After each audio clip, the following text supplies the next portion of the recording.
மிக முக்கியமான ஒரு விஷயத்தை பத்தி நம்ம பேச போறோம். உலகத்திலேயே நம்பர் 1 கண்ட்ரி இந்தியா. எந்த விஷயத்துல அப்படின்னா சர்க்கரை நோயாளிகள்.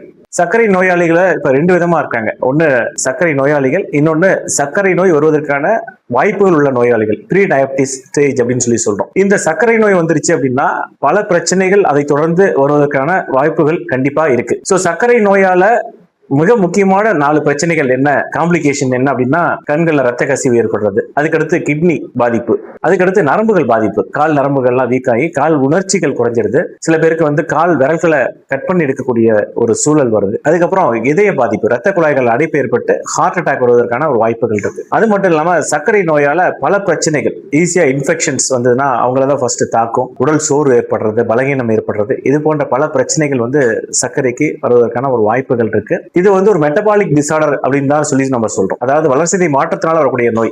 இதற்கான தீர்வு உண்டா, இதை ரிவர்ஸ் பண்ண முடியுமா அப்படின்னா கண்டிப்பா அதுக்கு வாய்ப்புகள் நிறைய இருக்கு. சோ சர்க்கரை நோயை ரிவர்ஸ் பண்றதுக்கான வாய்ப்புகளை இயற்கை மருத்துவ சிகிச்சையின் மூலமாக சர்க்கரையை கண்டிப்பா ரிவர்ஸ் பண்றதுக்கான வாய்ப்புகளை நாம் கிரியேட் பண்ணி கொடுக்கலாம். நான் உங்கள் இயற்கை மருத்துவ நண்பன் டாக்டர் சுகுமார். கடந்த 23 வருடங்களாக இயற்கை மருத்துவ சேவையில நான் பண்ணிட்டு இருக்கோம்.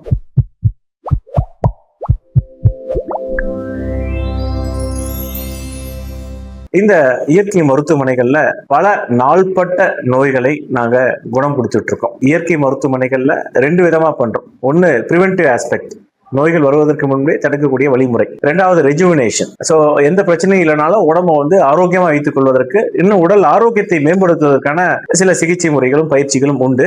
அது மட்டும் இல்லாம நோய்களுக்கான சிகிச்சை முறைகள், நாள்பட்ட நோய்கள், குறிப்பாக சர்க்கரை நோய், மூட்டு வலிகள், மூட்டு ஆப்ரேஷன் பண்ணக்கூடிய சூழல்ல சர்ஜரி இல்லாம பண்ணக்கூடிய ஒரு முறையை பண்ணிட்டு இருக்கோம். ஸ்பைனல் கார்ட் ப்ராப்ளம், முதுகு தண்டுவடத்துல டிஸ்க் பல்ஜ் ஆயிடுச்சுன்னா அந்த டிஸ்க் பல்ஜ் ஃபர்ஸ்ட் செகண்ட் ஸ்டேஜ்ல சர்ஜரியே இல்லாம குணப்படுத்திட்டு இருக்கோம். அது மட்டும் இல்லாம இன்ஹேலர் யூஸ் பண்ணக்கூடிய பேஷண்ட்ஸ். ஸோ இன்ஹேலர் யூஸ் பண்ணக்கூடிய பேஷண்ட்ஸ் பாத்தீங்கன்னா ஆஸ்மா பேஷண்ட். இன்ஹேலர் இல்லாம அதை நிப்பாட்டத்துக்குள்ள உள்ள வழிமுறைகளை நாங்க சொல்லி கொடுத்துட்டு இருக்கோம், அதுக்கான சிகிச்சைகள் கொடுத்துட்டு இருக்கோம். அடுத்து பாத்தீங்கன்னா first and second stage of kidney failure. Kidney ஃபெயிலியருக்கு ஆரம்ப நிலையிலேயே நம்ம கண்டுபிடிச்சிட்டோம் அப்படின்னா அவங்களுக்கு டயாலிசிஸ் தேவையில்லை, அதை ரிவர்ஸ் பண்றதுக்கான வாய்ப்புகள் நிறைய இருக்கு. இப்படி நாள்பட்ட நோய்களான சோரியாசிஸ், அல்சர், மூலம், அது மட்டும் இல்லாம குழந்தையின்மை நிறைய பேருக்கு ஒரு சேலஞ்சிங்கான ஒரு பிரச்சனை. எவ்வளவு டெஸ்ட் எடுத்தா கூட அந்த குழந்தையின்மை பிரச்சனை நிறைய பேருக்கு இருக்கு. அந்த குழந்தையின்மை பிரச்சனைகளுக்கும் நம்ம நல்ல தீர்வு கொடுத்துட்டு இருக்கோம். ஸோ அதற்கான உணவு முறை மாற்றங்கள், வாழ்வியல் முறை மாற்றங்கள் மூலமா சில சிகிச்சைகள், உடம்புல கூடிய நச்சுக்களை நீக்கி அவங்களுக்கு நல்ல அதுக்கான தீர்வை நம்ம கொடுத்துட்டு இருக்கோம். அது மட்டும் இல்லாம ஆட்டோஇம்யூன் டிசார்டர் என்பது உடம்புல கூடிய அணுக்கள் உடம்புக்கு எதிராக வேலை செய்யக்கூடிய ஒரு முறை. அதனால உடம்புல இருக்கிற பிரச்சனைகள் இன்னும் அதிகமாகும். குறிப்பாக பனுசோலைவாதம், மூட்டு வலி இருக்கும். சோரியாசிஸ், அது நிறைய ஸ்கேலிங்ஸ், உடம்புல செதில் செதிலா கொட்டும்.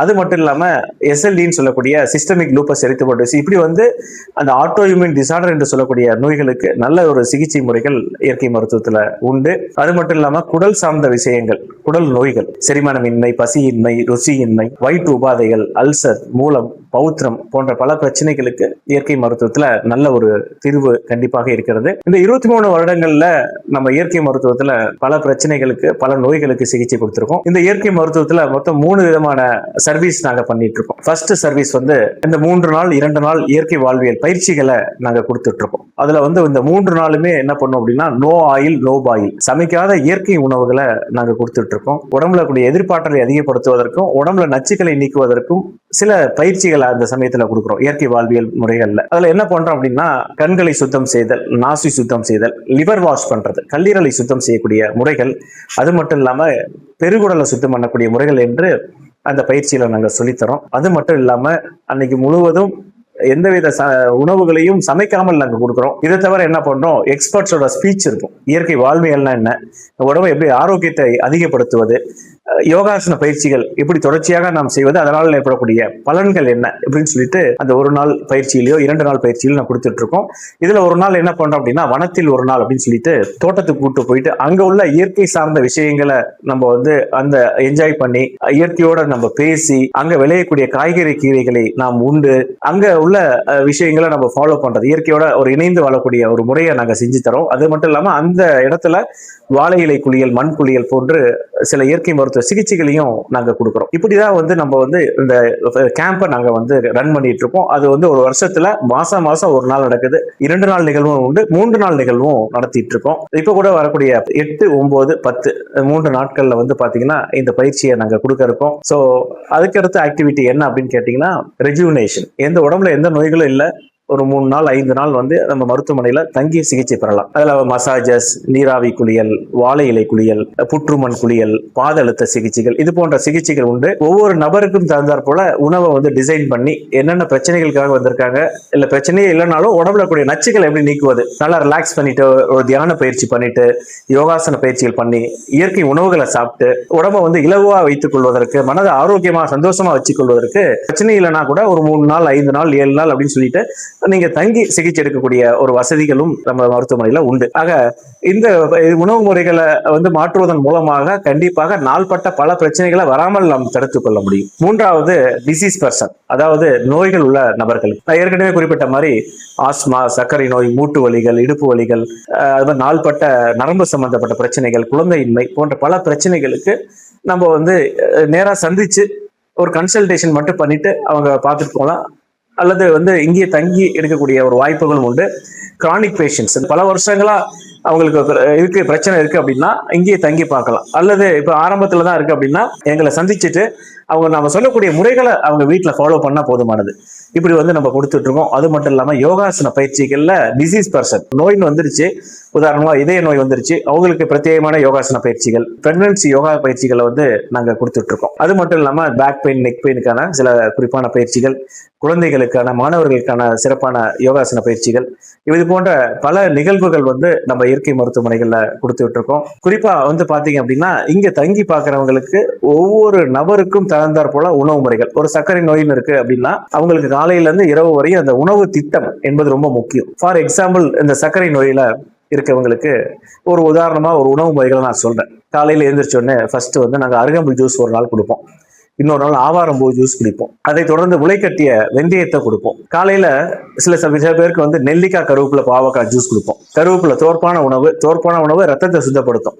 இது போன்ற பானங்களை காலையில கொடுத்துட்டு முளைக்கட்டிய வெந்தயத்துல 10 மடங்கு சத்து அதிகமாகுது. அதுலயே நேச்சுரல் இன்சுலின் இருக்கிறதுனால அந்த உணவு கொடுக்கும் பொழுது நல்ல ஒரு ஆற்றல் கிடைக்கும். அது மட்டும் இல்லாம காலை உணவு சில பேருக்கு வந்து பாத்தீங்க அப்படின்னா சிறுதானிய உணவுகளா நம்ம கொடுப்போம். மதிய உணவுகளை வந்து பாரம்பரிய அரிசி வகைகள், உதாரணமா வந்து இலுப்பைப்பூ சம்பா, மாப்பிளை சம்பா, பூங்கார் அரிசி, கருப்பு கவனி, இது போன்ற அரிசி வகைகளையும், அதுக்கு தகுந்த கூட்டு பாத்தீங்கன்னா நாங்க ஆவாரம்பூ கூட்டு, சோற்று கற்றாழை கூட்டு, சாம்பார், பூசணிக்காய் சாம்பார், இது போன்ற எங்க தோட்டத்தில் விளைந்த காய்கறி கீரைகளை நோ ஃபெர்டிலைசர், அதாவது செயற்கை உரங்களுக்கு அனுமதி இல்லை, அந்த காய்கறி கீரைகள்ல தான் எடுத்து நம்ம வந்து இந்த உணவை தயாரித்து பேஷண்ட்ஸ் கொடுத்துட்டு இருக்கோம். ஸோ அப்படி வந்து மதிய உணவுகளை நிறைய காய்கறி, கீரைகள், வெந்தய கீரை, இது போன்ற கீரைகள்லாம் கொடுத்து தான் மதிய உணவு கொடுப்போம். மாலை நேரங்களில் பீர்க்கங்காய் சூப்பு, முருங்கைக்கீரை சூப்பு, அதே போல ஆவாரம்பூ சூப்பு, இது போன்ற சூப்பு வந்து கொடுப்போம். இரவு நேரங்கள்லையும் சிறுதானிய உணவுகளை கொடுப்போம். 6:30 மணிக்கு மேல உணவு அலோடு இல்லை. எவ்வளவு முடியுமோ அவ்வளவு சீக்கிரம் வந்து நாங்கள் உணவுகளை கொடுப்போம். அப்பதான் வந்து இரவு வந்து வயிறுக்கு ஒரு ஓய்வு கிடைக்கும், உடம்பு தன்னைத்தானே சரி பண்றதுக்கான ஒரு வாய்ப்பு கிடைக்கும், கல்லீரல் கணையத்துக்கு ஓய்வு கிடைக்கும் பொழுது அந்த செல்கள்லாம் புத்துணர்வு ஆகும். ஆக சர்க்கரை நோயாளியை பொறுத்தவரையும் இங்க வந்து ஒரு 3 நாள் 5 நாள் தங்கி சிகிச்சை எடுக்கும் பொழுது அவங்க கண்கள் பாதுகாப்புக்கு, கிட்னி பாதுகாப்புக்கு, நரம்புகள் பாதுகாப்புக்காக சில குறிப்பிட்ட யோகாசன பயிற்சிகள், கண்களை சுத்தம் பண்ணக்கூடிய ஒரு முறைகள், அவங்களுக்கான சில சிகிச்சை முறைகள், உதாரணமா வந்து பாத்தீங்க அப்படின்னா கணையத்தை ஆக்டிவேட் பண்றதுக்கான pancreatic massage, liver and pancreatic massage என்று சொல்லக்கூடிய அந்த மசாஜஸ் கொடுக்கறது, ஹிப்பாத் இடுப்பு குளியல் கொடுக்கறது, உடம்புல கூடிய டாக்ஸின்ஸ் எலிமினேட் பண்றதுக்காக வாழை இலை குளியல் கொடுக்கறது, அப்புறம் கேஸ்ட்ரோ ஹெப்பாட்டிக் பேக் என்று சொல்லக்கூடிய இந்த ஹாட் வாட்டர் பேக் வயிறுலையும் இடுப்புல ஜெல் பேக் வைக்கக்கூடிய ஒரு முறை, அதே போல அக்குப்ரெஷர், ஃபுட் ரெஃப்ளெக்ஸாலஜி, பாத அழுத்த சிகிச்சையின் மூலமாக கல்லீரல் கணையத்தின் செயல்திறனை அதிகமாக்கி அந்த செயல் குறைந்த அந்த செல்களை நல்லா ஆக்டிவேட் செய்து அந்த பயிற்சிகளையும் நம்ம கொடுத்துட்டு இருக்கோம். இப்படி வந்து கொடுக்கறதுனால என்ன ஆகும் அப்படின்னா நம்ம எடுக்கக்கூடிய மருந்துகளின் அளவை படிப்படியாக குறைத்துக் கொள்ளலாம். 1. 2வது, சர்க்கரை நோயால் ஏற்படக்கூடிய பாதிப்புகளை கலைந்து விடலாம். 2வது. 3வது, எதிர்காலத்தில் வரக்கூடிய நோய்களை வராமல் தடுக்க முடியும். 4வது, உடம்புல எதிர்ப்பாற்றல் அதிகமாகும். மிக முக்கியமான விஷயம், நல்ல தூக்கம் வரும், மனது வந்து அமைதியாக இருக்கும். இப்படிதான் வந்து இயற்கை மருத்துவமனைகள்ல நாங்க சிகிச்சைகள் கொடுத்துக்கிட்டு இருக்கோம். ஸோ இதை வந்து நோய்கள் உள்ளவங்க நோய்கள் இல்லாதவங்க அப்படின்லாம் இல்லை. நோய்கள் உள்ளவங்க சிகிச்சை எடுத்துட்டாங்கன்னா அந்த நோய்கள் வந்து மீண்டு வரலாம். நோய்கள் இல்லாத நபர்கள் வருஷத்துக்கு ஒரு முறை ஒரு 3 நாள் 5 நாள் 7 நாள் இங்க தங்கி எந்த பிரச்சனையும் இல்லைன்னா கூட ஒரு வண்டியை சர்வீஸ் பண்ற மாதிரி நம்ம உடம்ப சர்வீஸ் பண்றதுக்கு நிறைய சிகிச்சை முறைகள் உண்டு. அது நிறைய மசாஜ்லயும் நிறைய டைப் ஆஃப் மசாஜஸ் இருக்கு. அப்புறம் ஆயில்ல நிறைய டிஃப்ரெண்ட் டைப் ஆஃப் ஆயில்ஸ் இருக்கு, அரோமேட்டிக் ஆயில்ஸ்லாம் இருக்கு. ஸோ அவங்கவுங்க கண்டிஷன் தகுந்தாப்புல மன அழுத்தத்தை குறைக்கிறதுக்கு, வலிகளை குறைப்பதற்கு, உடம்ப தெம்பா வச்சுக்கிறதுக்கு, ஒரு பக்கவாதம் அஃபெக்ட் ஆன பேஷண்ட்ஸ்க்கு அவங்களுடைய மசில்ஸ் ஸ்ட்ரென்தன் பண்றதுக்கு இப்படி வந்து நிறைய தெரபிஸ் மசாஜஸ் எல்லாம் உண்டு. கண்டிப்பா வந்து இயற்கை மருத்துவமனைகள்ல நோய்கள் வந்ததுக்கு அப்புறம் தான் போகணும் அப்படிங்கிற எண்ணத்தை விட்டுட்டு நோய்கள் வருமுன்னே தடுப்பதற்கான ஒரு வழிமுறைகள் வருஷத்துக்கு ஒரு முறை எங்கெங்கெல்லாம் நிறைய செலவு பண்றோம், நிறைய இடங்களை சுத்தி பார்க்குறோம், ஒரு 3 நாள் 5 நாள் நம்ம உடம்ப ரெஜுவினேட் பண்ணிட்டு நம் உடல் மற்றும் மன ஆரோக்கியத்தை மேம்படுத்துவதற்கு ஒரு வாய்ப்பாக இயற்கை மருத்துவமனைகளை கண்டிப்பா வந்து பயன்படுத்திக்கணும். ஸ்ரீ ஜெயரங்கா இயற்கை மருத்துவமனை கடந்த 23 வருடங்களாக நாங்கள் ரன் பண்ணிட்டு இருக்கோம். நமது மருத்துவமனை உள்ள இடம் எங்க அப்படின்னா ஸ்ரீ ஜெயரங்கா இயற்கை மருத்துவமனை 5வது மெயின் ரோட், சீனிவாச நகர், வயலூர் ரோட்ல இருக்கு. இன்னொரு பிரான்ச் வந்து காட்டூர் கைலாஷ் நகர்ல ஸ்ரீ ஜெயரங்கா ஆயுஷ் அப்படிங்கிற ஒரு கிளினிக் வந்து நாங்க ரன் பண்ணிட்டு இருக்கோம்.